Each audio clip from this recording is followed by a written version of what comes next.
दलितों के घर खाना खाने जाना, दलितों की बस्ती में जाकर रात बिताना, दलितों का सम्मान करना, ये सब वो तरीके हैं जो राजनेताओं को चुनावों के वक्त याद आते हैं। हर दल में दलित वोटों के लिए इन्हीं प्रयोगों को वर्षों से आजमाया जा रहा है।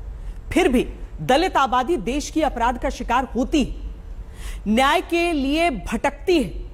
2020 के आंकड़ों के अनुसार देश में सबसे अधिक दलितों को अपराध का शिकार उत्तर प्रदेश में होना पड़ता है, जहां देश में दलितों से हुए अपराध का 25% हिस्सा अकेले होता है।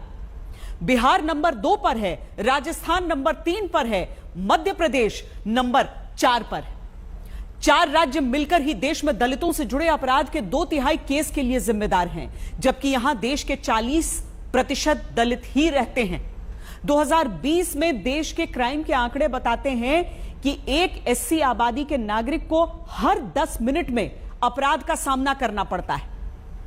2019 के मुकाबले 2020 में कोरोना के साल में देश में दलितों से अपराध के आंकड़े 10% बढ़ गए। केवल अपराध ही नहीं होता, बल्कि न्याय मिलने में भी बहुत देरी होती है। इसकी रिसर्च भी आपके लिए हमने की। SC/ST एक्ट के तहत केस में कोर्ट में केसों के लंबित रहने की दर 96.5% है। तो क्या दलितों को सिर्फ चुनाव में पूजनीय बनाकर सियासत छोड़ देगी? धर्म पर राजनीति करने वाले हर दल, हर नेता से एक सवाल है कि दलितों के लिए वही मुखरता, वही सजगता क्यों नहीं दिखती? अगर सारी लड़ाई धर्म की ही है, तो फिर दलितों के अपमान पर क्यों नहीं जागता धर्म? एक सीधे से सवाल पर जवाब देने वाली दस्तक आप दीजिए। सिर्फ 4 महीने पहले की कहानी है जो हकीकत हमेशा की है। एक एक करके हर तस्वीर देखिए और पूछिए दस्तक देकर कि कहां है अपने अपने धर्म को बड़ा बताने की होड़ करने वाले।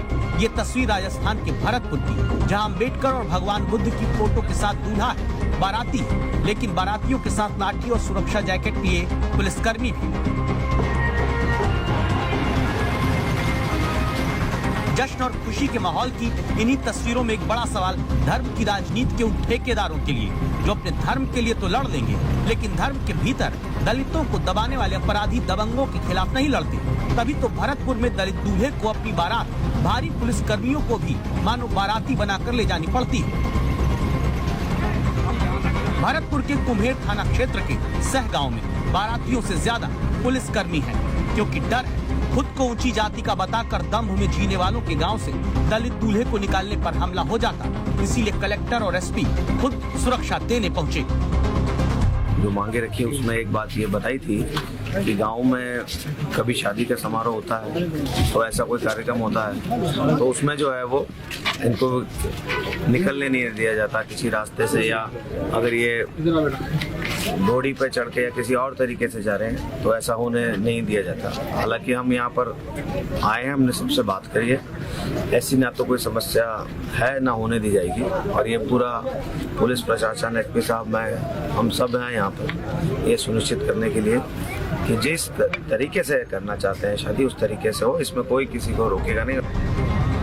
पुलिस आने की नौबत क्यों पड़ रही है जब देश में एक धर्म के धार्मिक स्थल के बाहर लाउडस्पीकर की आवाज के खिलाफ अपनी लाठी और अपना लाउडस्पीकर लेकर दूसरे लोग पाठ करने तैयार हैं, तो उन्हीं के कार्यकर्ता क्यों नहीं गांवों में दलित दूल्हे को सवर्णों की बस्ती से सुरक्षित बारात ले जाने वाला माहौल दे पाते हैं?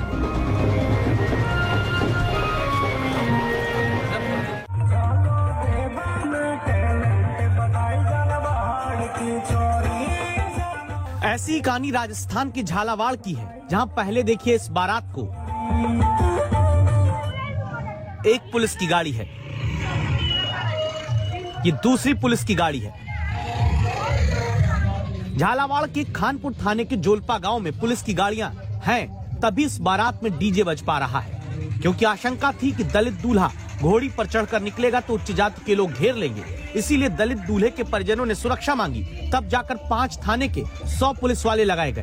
तब जोलपा गांव में दलित परिवार का बेटा दूल्हा बनकर घोड़ी पर बैठ पाया, तभी इस बारात में डीजे बज पाया।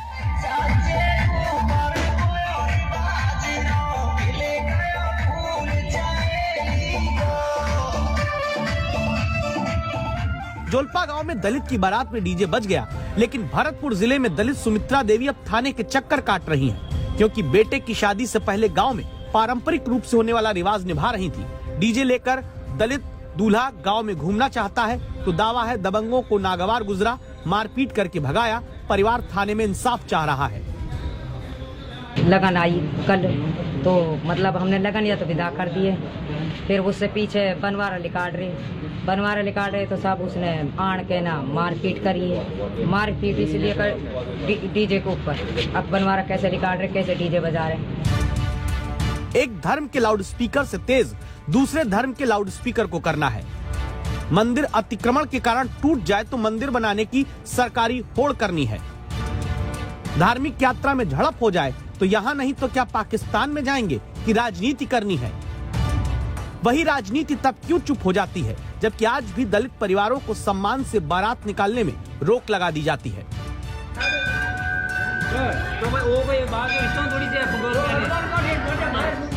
दूल्हा दलित परिवार का होगा तो क्या राजस्थान के जालौर में पुजारी मंदिर में दाखिल नहीं होने देगा?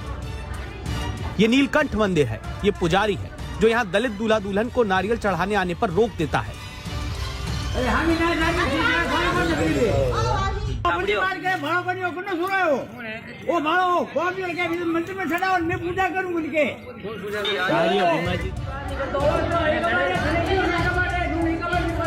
शबरी के बेर खाने वाले राम के देश में पुजारी नहीं चाहता कि दलित समाज के दूल्हा दुल्हन परिवार के साथ मंदिर के भीतर आए। विवाद होता है। दलित समाज का युवक पुजारी से सवाल करता है। विवाद से बचने के लिए दलित परिवार की महिलाएं हाथ जोड़ लेती हैं।